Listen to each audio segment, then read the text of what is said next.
Во штипските села вода има, но ја нема. Состојбата е лоша, а тензиите помеѓу жителите од селата Долани, Селце и Шешеварлија се во критична фаза. Водата не ја земаат 1 до 2 семејства кои се на повисокиот дел од селото.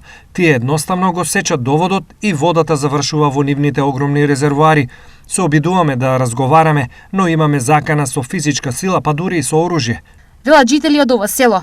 Од Исар велат дека нивни екипи на терен се секојдневно во напорите вода да има за сите и да нема дефекти. Екипите на јавното предпријатие Исар Штип секојдневно вршат обиколка и контрол на сите водоснабдителни објекти во селата Долни, Драгоево, Лакавица, Кривидол, Шеварлија. При тие контроли се констатирани одредени нерегуларности, т.е. диви приклучици. Ние интервенираме на истите, меѓутоа во овие временски услови и нерационалното користење на водата доведува до проблеми со водоснабдувањето во овие села. Затоа повикуваме на рационално користење на водата, бидејќи оваа вода што ја доведува јавното предпријатие Исар до домаќинствата е за основни потреби, а не за нагнување на земјоделски површини. Ќе продолжиме и во идниот период со контроли и исклучување на секои диви приклучици, се со цел подобрување на овие системи. За решавање на состојбата, решение бара и градоначалникот Иван Јорданов, но и според него во прашање е субјективен фактор. Направивме првична анализа. Станува збор дефинитивно како една од причините заради која што има недостаток на вода се честите кражби и одредени поединци кои што нерационално ја трошат чистата вода за пиење.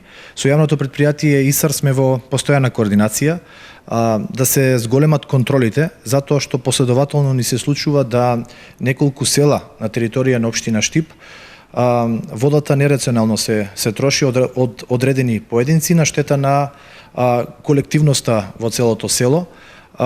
Дефинитивно станува збор за несовесност и за секаква осуда се ваквите постапки на поединци. Доколку апелите како и досега не помогнат, Јорданов смета на асистенција и на полицијата. Дека мора да ни се придружи и во соработка со полицијата, со СВР Штип, мора да се излезе на терен и да прво се констатира, а подоцна се изречат одредени пријави до поединците кои што ја нерационално трошат или пак ја прават кражби на чистата вода за пиење.